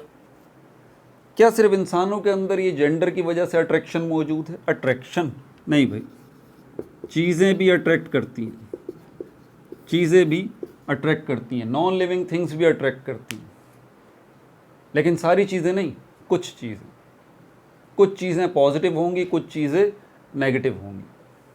ठीक है, तो जो नेगेटिव चीज़ें होंगी वो पॉजिटिव की तरफ भागेंगी, जो पॉजिटिव चीज़ें हैं वो नेगेटिव की तरफ भागेंगी। इसको हम कहते हैं अट्रैक्शन। दूसरा है रिपल्जन। रिपल्जन में एक पॉजिटिव है तो दूसरा भी पॉजिटिव है, एक नेगेटिव है तो दूसरा भी नेगेटिव है। ये एक दूसरे से दूर होना चाहते हैं। हटना चाहते हैं। तो बहुत सारी ऐसी चीज़ें हैं हमारी दुनिया में, चीज़ें हैं जिनके पास क्या है, जो क्या है, जो नेगेटिव हैं, जो पॉजिटिव हैं। तो पॉजिटिव को नज़दीक करने की कोशिश करेंगे ना, वो दूर हटेंगे। नेगेटिव को नज़दीक करने की कोशिश करेंगे ना, वो दूर हटेंगे। अब चीज़ों से निकल के पार्टिकल्स की दुनिया में चलते हैं। इलेक्ट्रॉन नेगेटिव चार्ज रखता है, प्रोटॉन पॉजिटिव चार्ज रखता है। मैंने कहा ना, पॉजिटिव नेगेटिव आपको जगह जगह नज़र आएगा, इंसानों में, जानवरों में, पौधों में, चीज़ों में, पार्टिकल्स में। तो एक इलेक्ट्रॉन दूसरे इलेक्ट्रॉन के नज़दीक आप करेंगे ना, ये दूर हटेंगे, एक दूसरे से दूर हटेंगे, रिपल्जन होगी। लेकिन इसी इलेक्ट्रॉन को प्रोटॉन के नज़दीक करेंगे, ये भी इसकी तरफ बढ़ना चाहेगा, ये भी इसकी तरफ बढ़ना चाहेगा। एक मैग्नेट जो होता है, इसके भी दो हिस्से होते हैं, इसको हम प्लस और इसको माइनस कहते हैं।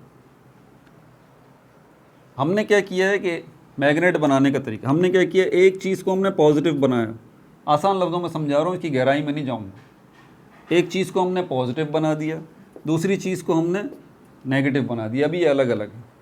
क्या होगा, दोनों एक दूसरे की तरफ जाएंगे अट्रैक्ट होने के लिए, ऐसे ही होगा। अब हम क्या करेंगे, इन दोनों को हम जोड़ देंगे, ऐसे जोड़ दिया, नेगेटिव और पॉजिटिव को जोड़ दिया। अब जुड़ गए ना ये, तो क्या अट्रैक्शन मौजूद है? बिल्कुल मौजूद है भाई। कहाँ?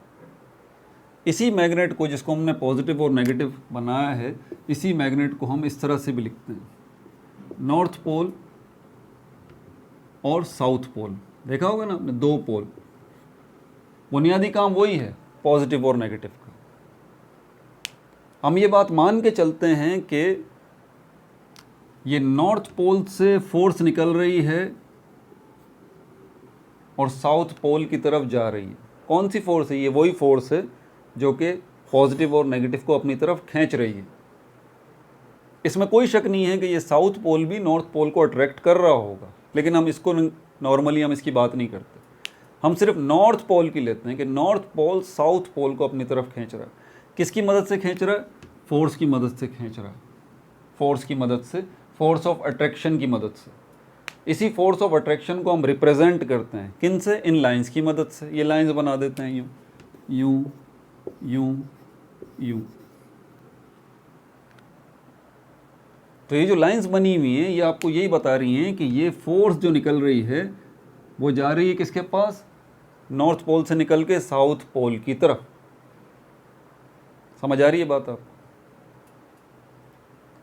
अब ये जो फोर्स निकल रही है नॉर्थ पोल से साउथ पोल की तरफ और इसको अट्रैक्ट कर रही है, जिनको हमने कुछ लाइंस की मदद से रिप्रेजेंट किया है, इसको हम क्या बोलते हैं?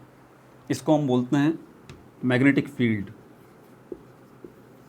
मैग्नेटिक फील्ड क्या कहते हैं? Magnetic field. फील्ड का मतलब ही होता है मैदान, ग्राउंड, मैदान या ग्राउंड। क्यों? क्योंकि ये जो नॉर्थ से साउथ की तरफ फोर्स निकल रही है, ये नेगेटिव से पॉजिटिव की तरफ जो फोर्स निकल रही है, इसकी एक हद है। इस मैग्नेट के इर्द गिर्द एक स्पेस ऐसा जिस तक इसकी हद मौजूद है, बस उससे बाहर नहीं है मामला। एक हद है, उससे बाहर नहीं है। ठीक है? अगर यहाँ कोई आप चीज़ रखेंगे तो वो इस मैग्नेट पर असरअंदाज नहीं होगी, ना वो मैग्नेट इस चीज़ पर असरअंदाज होगा। क्यों? क्योंकि ये चीज़ इस स्पेस से बाहर है। ये जो इनविजिबल स्पेस है जहाँ तक मार कर रही है, इसकी फोर्स ऑफ अट्रैक्शन की जो हद है, जिस स्पेस में, इस स्पेस को हम फील्ड कहते हैं, इसी स्पेस को हम मैदान कहते हैं, इसी स्पेस को हम ग्राउंड कहते हैं, या इसी स्पेस को हम फील्ड कहते हैं। क्योंकि ये फील्ड बनाने वाला कौन है? मैग्नेट है। इसीलिए इस फील्ड को हम कहेंगे मैग्नेटिक फील्ड। क्या कहेंगे? Magnetic field. ये बात जहन में रखिएगा। तो मैग्नेटिक फील्ड जो है वो स्पेस है जिसके अंदर ये फोर्स ऑफ अट्रैक्शन जो है उसको आप ऑब्जर्व कर सकते हैं। उस फील्ड से अगर बाहर आएंगे तो आपको महसूस नहीं होगा कि वो फोर्स कोई लग भी रही है। ये कोई चीज़ है, इसके ऊपर ये फोर्स अट्रैक्ट नहीं करेगी। इस चीज़ को इस फील्ड के अंदर आना चाहिए। ये जो लाइंस हैं इनको हम कहते हैं मैग्नेटिक फील्ड लाइंस। और ये कहाँ जा रही हैं? नॉर्थ से साउथ की तरफ। ये बात ध्यान में रखिएगा। मैंने इस मैग्नेट से समझाया आपको कि ये क्या है, ये नॉर्थ से साउथ की तरफ मैग्नेटिक फील्ड लाइंस, ये डायरेक्शन है, ये डायरेक्शन है, सिम्थ है। ठीक है, क्लियर है यहाँ तक? अब चलते हैं उसी चीज़ की तरफ, उसी चीज़ की तरफ। ये जो सैंपल था इसमें क्या था, CH3CH2OH, ऐसे ही था। इसमें ट्रिलियंस एंड ट्रिलियंस, करोड़ों अरबों खरबों ऐसे मॉलिक्यूल मौजूद हैं। ये एक मॉलिक्यूल 2 कार्बन के एटम और 6 जो हैं हाइड्रोजन के एटम और 1 ऑक्सीजन के एटम, और उनके अंदर प्रोटॉन्स भी मौजूद हैं, उन प्रोटॉन्स की स्पिन भी मौजूद है। ऐसे ही अब ये जो एक प्रोटॉन है इसकी भी स्पिन है ना, यूं यूं, इसको मैं यूं करूं, यूं, इस तरह की इसकी स्पिन है। आपको पता है जब भी ऐसी कोई स्पिन जो है वो जनरेट होती है, जब भी ऐसी स्पिन जो है वो जनरेट होती है, तो वो चीज़ पता है क्या बिहेव करती है, वो बिल्कुल मैग्नेट की तरह बन जाती है। अगर कोई स्पिन कर रही हो चीज़, तो ये जो प्रोटॉन है क्या ये स्पिन नहीं कर रहा? तो ये प्रोटॉन जो है जब स्पिन कर रहा है तो ये किस तरह का बिहेव करेगा, मैग्नेट की तरह का बिहेव करेगा। और अगर ये मैग्नेट की तरह का बिहेव कर रहा है तो मैग्नेट में हमारे पास एक नॉर्थ पोल है, एक साउथ पोल, तो इसका भी फिर यकीनन एक नॉर्थ पोल हो जाएगा और दूसरा साउथ पोल हो जाएगा इस प्रोटॉन का। और फिर यकीनन जब नॉर्थ पोल और साउथ पोल होगा तो कोई स्पेस भी होगा इसके इर्द गिर्द का। आप देखें, बात को ज़रा समझें। मैंने कहा कि अगर कोई भी चीज़ ऐसे स्पिन कर रही हो, जैसे कि ये प्रोटॉन है, ये भी स्पिन कर रहा है, तो फिर ये क्या बन जाएगा, इसी स्पिनिंग प्रॉपर्टी की वजह से ये मैग्नेट बन जाएगा। और अगर मैग्नेट बन जाएगा तो इसका मतलब क्या होगा कि मैग्नेट की तरह इसमें भी नॉर्थ पोल और साउथ पोल बन जाएंगे। मैग्नेट की तरह इसके अंदर भी जो है वो नॉर्थ से साउथ की तरफ फोर्स लग रही होगी। मैग्नेट की तरह इसके इर्द गिर्द का स्पेस भी जो है वो फील्ड बन जाएगा, और इसका इर्द गिर्द का स्पेस इलेक्ट्रिक फील्ड कहलाएगा। Electric field, electric field. क्यों इसका नाम हमने इलेक्ट्रिक फील्ड रखा है, जबकि ये पूरा का पूरा मैग्नेट की तरह ही तो बिहेव कर रहा है। मैग्नेट में भी 2 पोल हैं, north pole, south pole. North pole से साउथ पोल की तरफ फोर्स लाइंस जो हैं वो एक्ट कर रही हैं। इनकी डायरेक्शन जो है वो नॉर्थ से साउथ की तरफ है, फोर्स लाइंस की, और ये जो है वो मैग्नेटिक फील्ड है। तो यहाँ इस प्रोटॉन को हमने, जबकि ये मैग्नेट बन चुका है, इसका नाम क्यों चेंज रखा भाई? तो फ़र्क ही पता नहीं लगता ना। बात को ज़रा समझिए, फ़र्क ही पता नहीं लगता। ठीक है, इलेक्ट्रिक फील्ड यहाँ पर आपको नज़र आएगी, इसके इर्द गिर्द ये स्पिन कर रहा है, नॉर्थ और साउथ, वही सेम सिनेरियो आ गया। अच्छा, अगर ये प्रोटॉन जो है, इसी प्रोटॉन को अगर इस मैग्नेट के नॉर्थ और साउथ पोल की तरफ, याद रहे कि ये मैग्नेट जो है वो नॉर्थ से साउथ की तरफ, नॉर्थ से साउथ की तरफ, नॉर्थ के साउथ की तरफ फोर्स लगा रहा है, और अगर ये प्रोटॉन आप यहाँ ले आते हैं, ये प्रोटॉन यहाँ पर ले आते हैं, अब इसकी डायरेक्शन भले ऐसे हो, इसकी डायरेक्शन भले ऐसे हो, कैसी भी इसकी डायरेक्शन हो इस प्रोटॉन की, ये क्या होगा, जब इस प्रोटॉन को उठा के हम यहाँ लेके आएंगे इस मैग्नेट के, ये मैग्नेट क्योंकि ज़्यादा पावरफुल है, तो ये इधर उधर से जो घूम रहा है ना, तो इसका भी स्टार्ट ऐसे ही हो जाएगा। बिल्कुल यहाँ मैं ऐसा बना रहा हूँ, हकीकत में ये ऐसा हो, बिल्कुल इसी तरह का बिहेव करेगा। ध्यान से बात सुनिए, ठीक है। तो हम ये कहेंगे कि ये जो है वो इसने अलाइन कर लिया है, align with magnet, align with magnet. इस प्रोटॉन ने अपने आप को अलाइन कर लिया है इस मैग्नेट के मुताबिक। पहले कभी यहाँ था, कभी यहाँ था, कभी ऐसा था। प्रोटॉन की पहले रैंडम स्पिन थी, कभी यूँ कभी यूँ, कभी आगे पीछे, ये वो कोई भी डायरेक्शन हो सकती थी इसकी। लेकिन जैसे ही इसको हमने इस मैग्नेट की रेंज में इस प्रोटॉन को लेके आए, यानी कि इस मैग्नेट की इस मैग्नेटिक फील्ड के अंदर इसको हम लेके आए। तो ये प्रोटॉन जो इधर उधर घूम रहा था ना, ये क्या हुआ, ये इसने भी अपनी स्पिन ऐसी कर ली जैसी कि इस प्रोटॉन की है। बात समझ में आ रही है आपको? और ये प्रोटॉन तो उठा के हम इस मैग्नेटिक फील्ड के अंदर लेके नहीं आएंगे, ऑब्वियस सी बात है, हम इस सैंपल को लेके आएंगे, ये सैंपल जिसके बारे में हम जानना चाहते हैं।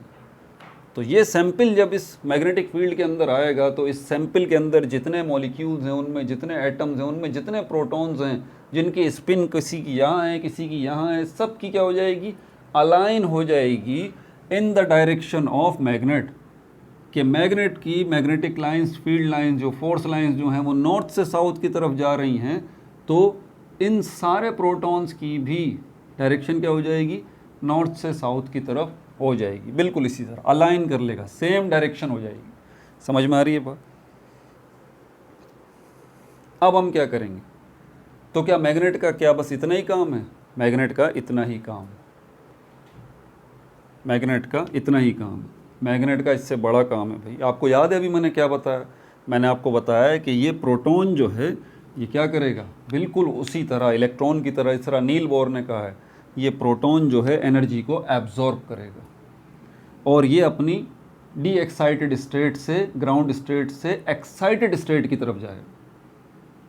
ठीक है, तो यहाँ पर इस सिचुएशन में आने के बाद भी ये प्रोटॉन जो है, याद रहे ये डी एक्साइटेड स्टेट में नहीं, ये एक्साइटेड स्टेट में नहीं आया अभी, ये अब भी, ये प्रोटॉन अब भी डी एक्साइटेड स्टेट में ही है, ग्राउंड स्टेट में ही है। अब हम क्या करेंगे, अब हम रेडियो वेव्स को इंट्रोड्यूस कराएंगे, रेडियो वेव्स को इंट्रोड्यूस कराएंगे। तो ये जो आ चुका प्रोटॉन इस मैग्नेट की मैग्नेटिक फील्ड के अंदर, अब इस पे जब हम रेडियो वेव्स इंट्रोड्यूस कराएंगे, अब इससे मिलेगी इसको एनर्जी। भाई देखें, पहले तो आज़ादी थी ना, ये प्रोटॉन इधर उधर घूमता फिर रहा था, अपनी स्पिन से मर्जी इसकी चल रही थी, लेकिन क्योंकि मैग्नेट ज़्यादा पावरफुल है, इसकी मैग्नेटिक फील्ड ज़्यादा पावरफुल है, तो क्या होगा कि ये प्रोटॉन जो है, और जितने प्रोटॉन हैं सब के सब बेचारे अलाइन कर लेंगे अपने आप को with the direction of the magnet. हो गया ये। तो ये शौक से इसने ये नहीं किया, इसने मजबूरी से किया है इन सारे प्रोटॉन्स ने। अब क्या होगा, और मजबूरी से कौन काम करता है ऐसा, जिसके पास एनर्जी कम होती है भाई, जिसके पास ताकत कम होती है, वही बेचारा मजबूरी से करता है। तो ये प्रोटॉन भी ये मजबूरी में इसने ऐसा किया। लेकिन जब हम इसको रेडियो वेव्स देंगे, रेडियो वेव्स एनर्जी है, ये एनर्जी जब इसको मिलेगी, ये एनर्जी को एब्जॉर्ब करेगा, और एनर्जी को जैसे जैसे एब्जॉर्ब करता रहेगा क्या होगा, ताकत आती जाएगी, ताकत आती जाएगी, ताकत आती जाएगी, और फाइनली ये इतना ताकतवर हो जाएगा कि ये डी एक्साइटेड स्टेट से, ग्राउंड स्टेट से, ये किस में चला जाएगा, एक्साइटेड स्टेट में चला जाएगा। डी एक्साइटेड स्टेट से, ग्राउंड स्टेट से किस में चला जाएगा, एक्साइटेड स्टेट में चला जाएगा। और इसकी स्पिन में फ़र्क क्या पड़ेगा, इसकी स्पिन में फ़र्क ये पड़ेगा कि अब जो पहले ये नॉर्थ और साउथ डायरेक्शन में था, ठीक है, ये कौन सी स्टेट है, ये बात याद रखिएगा, ये डी एक्साइटेड स्टेट है, ये ग्राउंड स्टेट है। लेकिन जब हमने रेडियो वेव्स दी, अब इसका सिस्टम बदल गया, अब ये हो गया नॉर्थ यहाँ आ गया और साउथ यहाँ आ गया। स्पिन पहले जो यूँ थी, अब स्पिन कैसे हो गई, यूँ हो गई। पहले ये +1/2 से रिप्रेजेंट हो रहा था, अब ये -1/2 से रिप्रेजेंट हो रहा है। कब, जब ये आ गया एक्साइटेड स्टेट के अंदर। इतनी एनर्जी इसने एब्जॉर्ब कर ली। अब ये क्या करेगा, उस एनर्जी को अपने अंदर से निकालेगा, बाहर निकालेगा। ठीक है, और जब ये बाहर निकालेगा, वही एनर्जी जो है वो कहाँ जाएगी, कंप्यूटर की स्क्रीन पे जाएगी, जहाँ पर हमें ग्राफ मिलेंगे और हम पता चला लेंगे, क्योंकि ये एक प्रोटॉन नहीं है यहाँ पर, ये याद रहे। ठीक है, सारे प्रोटॉन्स जो इस सैंपल के अंदर हैं, सब के सब इसी तरह बिहेव करेंगे। ये जो मैग्नेट है ये बड़ा पावरफुल है, स्ट्रॉन्ग मैग्नेटिक फील्ड है। समझ में आ रही है बात आपको? तो यहाँ पर जो है ये सारे के सारे सैंपल के अंदर जितने मॉलिक्यूल हैं, उनमें जितने एटम्स हैं, जितने प्रोटॉन हैं, सब के सब इसी तरह बिहेव करेंगे। समझ में आ रही है बात आपको? सब इसी तरह बिहेव करेंगे, और सब के सब फिर क्या करेंगे, D excited state, ground state से एक्साइटेड स्टेट में जाएंगे, और एक्साइटेड स्टेट से दोबारा डी एक्साइटेड स्टेट में आएंगे, ग्राउंड स्टेट में, और सब के सब एनर्जी को रिलीज़ करेंगे और वो कहाँ चली जाएगी, इस कंप्यूटर की स्क्रीन पे जहाँ ये ग्राफ हमें मिल जाएगा। लेकिन ये बात जहन में रखिएगा आप कि सब के सब प्रोटॉन जो हैं वो एक जैसी एनर्जी एब्जॉर्ब नहीं करेंगे, फ़र्क रखिएगा। सब के सब प्रोटॉन एक जैसी एनर्जी एब्जॉर्ब नहीं करेंगे भाई, यहाँ देख थोड़ा सा और कॉम्प्लेक्स सिस्टम है। क्यों नहीं करेंगे, ये वो टेक्निकल बात है, इसको ज़हन नशीन कर लें। क्यों नहीं करेंगे ऐसे, क्यों नहीं करेंगे? सोचें ज़रा, हमारे पास जो मॉलिक्यूल है यार वो इस तरह का है, ये CH3 CH2OH है।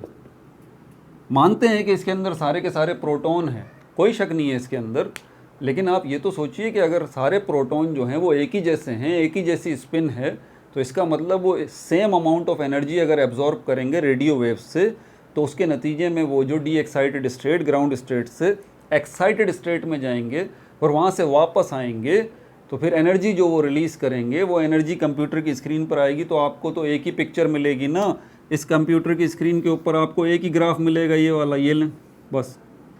इससे क्या नतीजा निकलेगा आपका, इससे क्या नतीजा निकलेगा? एग्जैक्टली यहाँ पर अगर आप देखें तो ये CH3 है, ये CH2 है, ये OH है। अगर इन ग्राफ की मदद से ही हमें इस मॉलिक्यूल की पिक्चर, इसके स्ट्रक्चर को समझना है, तो हमारे पास CH3 के लिए सपोज करते हैं कोई ऐसा ग्राफ बनना चाहिए, CH2 के लिए कोई ऐसा बनना चाहिए, OH के लिए कोई ऐसा बनना चाहिए। इनमें फ़र्क होगा तभी तो पता चलेगा कि ये एक CH3 को रिप्रेजेंट कर रहा है, ये जो है वो CH2 को रिप्रेजेंट कर रहा है, ये जो है OH को रिप्रेजेंट कर रहा है। तो इससे मतलब समझ में आता है कि जितने प्रोटॉन हैं इस मॉलिक्यूल के अंदर सब same amount of energy absorb नहीं कर रहे, बल्कि डिफरेंट कर रहे हैं। एक्साइटेड सब होंगे, इसमें कोई शक नहीं, सब एक्साइटेड भी होंगे, डी एक्साइटेड भी होंगे, लेकिन same amount of energy absorb ये नहीं करेंगे, डिफरेंट करेंगे। तभी तो हमारे पास ये पिक्चर आएगी ना, बात समझ आ रही है? तभी तो ये पिक्चर आएगी।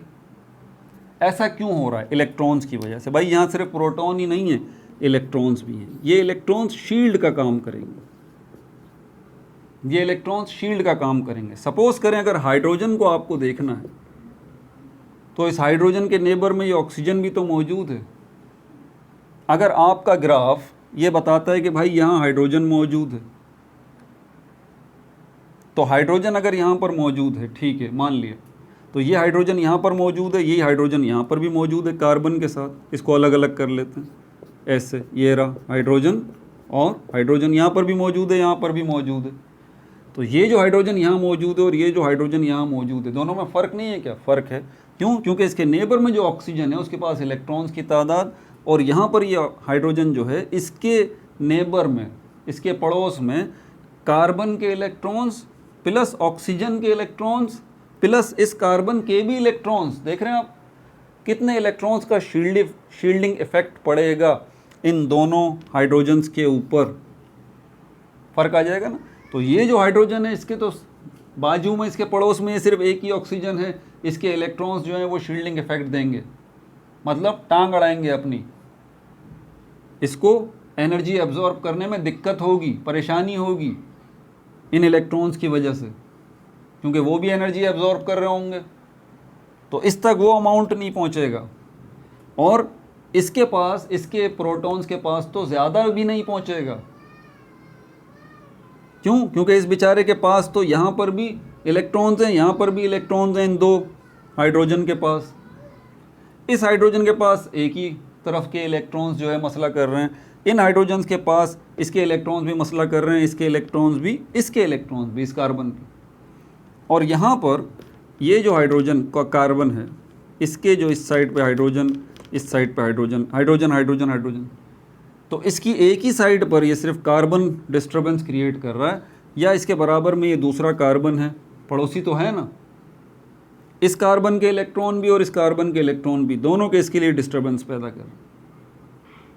लेकिन इस कार्बन के साथ ये जो दो हाइड्रोजन हैं, इसके लिए तीन तरफ से परेशानी है, यहाँ ऑक्सीजन है, यहाँ कार्बन है, यहाँ कार्बन है, इलेक्ट्रॉन्स ने ढेर लगा रखा है, इसको एनर्जी सही तरह से एब्जॉर्ब नहीं करने पड़े, एब्जॉर्ब नहीं करने देंगे। और यहाँ पर जो है वो इसके साथ सिर्फ ऑक्सीजन है। तो साबित हुआ कि यहाँ पर भले ही हाइड्रोजन्स जो हैं वो इनका ग्राफ अगर हमें मिलेगा तो ये बात जहन में रखनी है कि हाइड्रोजन का ग्राफ जो है वो अलग होगा, हाइड्रोजन के प्रोटॉन्स का ग्राफ अलग होगा। इसी तरह कार्बन जो है इसके प्रोटॉन्स का ग्राफ अलग होगा, ऑक्सीजन जो है इसके प्रोटॉन्स का ग्राफ अलग होगा यहाँ पर, जिसकी मदद से हम ये आइडेंटिफाई कर सकेंगे कि यहाँ पर CH3 है, यहाँ पर CH2 है और यहाँ पर OH है। अब ग्राफ पेपर की तरफ चलते हैं। ठीक है भाई, सारी की सारी चीज़ें मैं आपको बता चुका हूँ तकरीबन, और इससे ज़्यादा अभी मैं बताना नहीं चाहता क्योंकि लेक्चर फिर बहुत ज़्यादा तवील हो जाएगा, वरना फिर हम अपने मुद्दे से हट भी सकते हैं। अब ज़रा आखिरी बात करके इस वीडियो का इख्तिताम करते हैं कि आपका ग्राफ पेपर आपको क्या बता रहा है। ये देखें, ये रहा आपका ग्राफ पेपर, इसमें कुछ वैल्यूज़ हैं।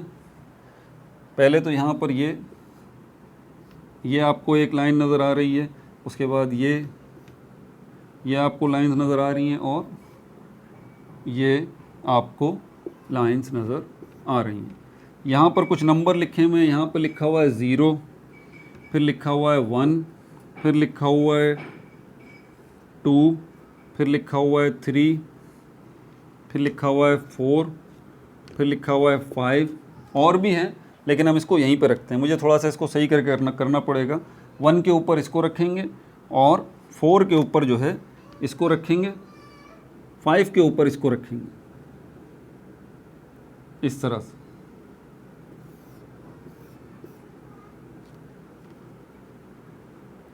और क्या है, 4 के ऊपर इसको रखना है, बीच वाले, ये 4 पे आ गया, इसको भी थोड़ा सा छोटा करते हैं। अच्छा, यहाँ पर ये है CH3, CH2 और OH। ठीक है भाई, अब ये जो ग्राफ आपके सामने आया है इसको हम कहते हैं NMR स्पेक्ट्रम। ये जो शक्ल आपको नज़र आ रही है ना, इसको हम कहते हैं NMR स्पेक्ट्रम। NMR स्पेक्ट्रम, ये पूरी की पूरी शक्ल जो आपको नज़र आ रही है। ये जो लिखा हुआ आपके पास 0, 1, 2, 3, 4, ये क्या है, इनको हम कहते हैं ppm। ppm इसका मतलब होता है पार्ट्स पर मिलियन, पार्ट्स पर मिलियन। ये बात जहन में रखिएगा कि यहाँ 0 से 1 तक अगर आप आ रहे हैं तो यहाँ पर क्या होगा 0.1, यहाँ पर क्या होगा 0.2, यहाँ पर क्या होगा 0.3, यहाँ पर क्या होगा 0.4, लाइक दिस स्केल पे बने हुए होते हैं। इसी तरह यहाँ पर 1.1, 1.2, 1.3, 1.4, लाइक दिस। इसी तरह यहाँ पर 2.1, 2.2, 2.3, 2.4, इसी तरह यहाँ ये और ये। ठीक है, अब यहाँ पर आपके लिए जो है ये, इसको कहते हैं एक्स एक्सिस, आपको पता है ना, ये एक्स एक्सिस कहलाता है। और ये क्या है हमारे पास, ये है वाई एक्सिस, वाई एक्सिस। इसको कहते हैं 1, 2, 3, 4, 5, 6। अब वाई एक्सिस के मुताबिक देखें तो 6 पे ही आपका पहला वाला पीक आपको मिल रही है, ये पीक कहलाती है। उसके बाद तीसरे नंबर पे आपको ये दूसरी वाली पीक मिल रही है, और 7, 8, 8वें नंबर पे अगर आप देखें तो आपको ये वाली पीक मिल रही है। तो वाई एक्सिस पे मुख्तलिफ वैल्यूज़ आपको मिल रही हैं। ये क्या है, ये वही कंप्यूटर की स्क्रीन है जिसके ऊपर आपको रिज़ल्ट मिला है इसका, CH3, CH2, OH। कौन सी लाइन CH3 को रिप्रेजेंट कर रही है, कौन सी लाइन CH2 को, कौन सी लाइन OH को। ठीक है, अच्छा, ये जो हमारे पास एक्स एक्सिस है, ये एक्स एक्सिस जो है जिसके ऊपर ये नंबर लिखे हुए हैं आपको, ये क्या है, ppm। आपको याद है, वही मैं कह रहा हूँ पार्ट 1 देख लें भाई, बेसिक्स को ज़रा स्ट्रॉन्ग कर लें। मैंने बात की थी इसके ऊपर कि जो वेव्स जब जाती हैं एक जगह से दूसरी जगह, इलेक्ट्रोमैग्नेटिक वेव्स हों या मैकेनिकल वेव्स हों, 2-3 चीज़ें उसके साथ आप कनेक्ट कर दें। एक उसकी फ्रीक्वेंसी है, कितनी फ्रीक्वेंट है वेव, मतलब कितनी स्पीड है उसकी। दूसरे नंबर पे उसकी वेवलेंथ, उसकी लंबाई कितनी है। तीसरे नंबर के ऊपर उसका वेव नंबर, 1 सेकंड के अंदर कितनी वेव्स एक जगह से दूसरी जगह जा रही हैं, 1 सेंटीमीटर में कितनी वेव्स ट्रैवल कर रही हैं, ये वेव नंबर है। तो ये सब की सब जो हैं वो आपको एक ही चीज़ बताती हैं, वेव की एनर्जी। देखें जितनी ज़्यादा फ्रीक्वेंट वेव होगी उतनी ज़्यादा एनर्जेटिक होगी, जितनी ज़्यादा जो है वो उस वेव की वेव लेंथ होगी उतनी ही वो कम एनर्जेटिक होगी। जितनी ज़्यादा वेव जो है वो 1 सेंटीमीटर के अंदर वेव्स बन रही हैं, इस 1 सेंटीमीटर के डिस्टेंस के अंदर, वो उतनी ही ज़्यादा वेव एनर्जेटिक है। तो घूम फिर के अगर आप देखें तो ये जो नाम मैंने आपके सामने लिए हैं, फ्रीक्वेंसी है, वेव नंबर है या फिर वेव लेंथ है, ये आपको यही बता रही हैं कि कोई वेव कितनी एनर्जेटिक है। और ये जो आपको वाई एक्सिस नज़र आ रहा है ना, ये आपको यही बता रहा है एनर्जी का, तो कौन सी वेव जो है उसकी इंटेंसिटी कितनी है, इंटेंसिटी, कौन सी वेव कितनी इंटेंस है, कितनी शदीद है। जितनी ज़्यादा शदीद होगी, जितनी ज़्यादा इंटेंस होगी, इसका मतलब उसके पास एनर्जी उतनी ही ज़्यादा वो एब्जॉर्ब कर रही है, उतनी ही ज़्यादा वो एनर्जी वेव लेके जा रही है। और ये वेव जो एनर्जी लेके जा रही है, किसके पास लेके जा रही है? उस सैंपल के अंदर, उन मॉलिक्यूल्स के अंदर, उन एटम्स के अंदर, प्रोटॉन्स के पास लेके जा रही है। अब ये एनर्जी जा तो रही है, वहाँ पर एब्जॉर्ब करने के लिए प्रोटॉन्स की मुख्तलिफ़ हालतें हैं, बता चुका हूँ। बड़ी परेशानियाँ हैं यहाँ पर मौजूद प्रोटॉन्स के साथ, इलेक्ट्रॉन्स की छेड़छाड़ लगी हुई है, तो पूरा अमाउंट नहीं मिल पाता।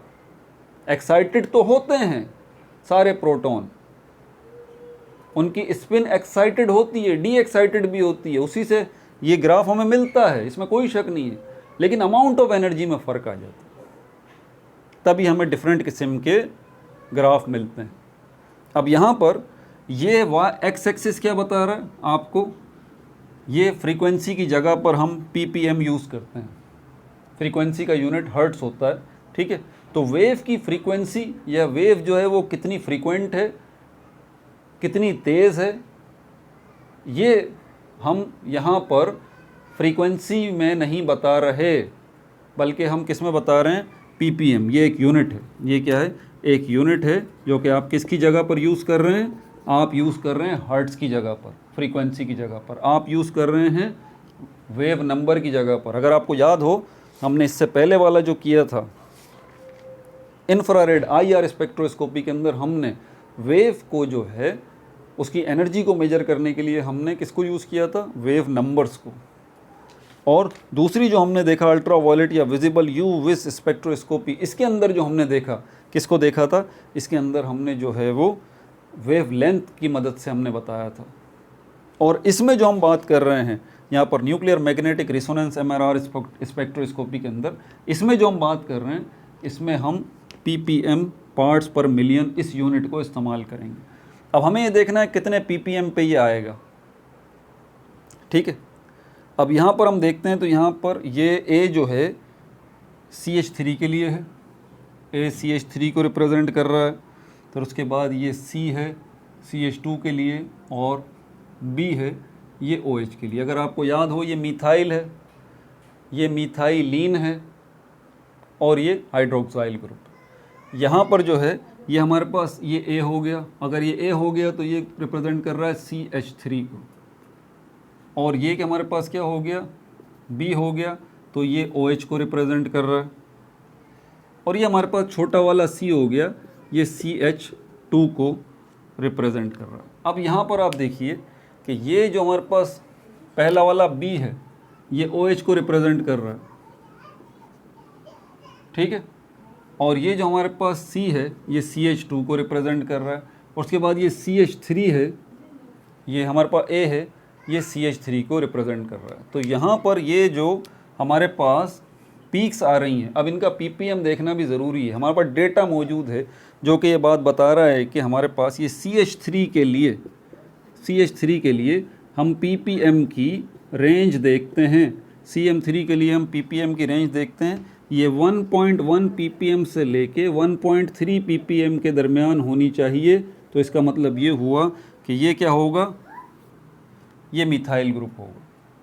और यहाँ पर आप देख लें CH3A को हम कहाँ रिप्रेजेंट कर रहे हैं?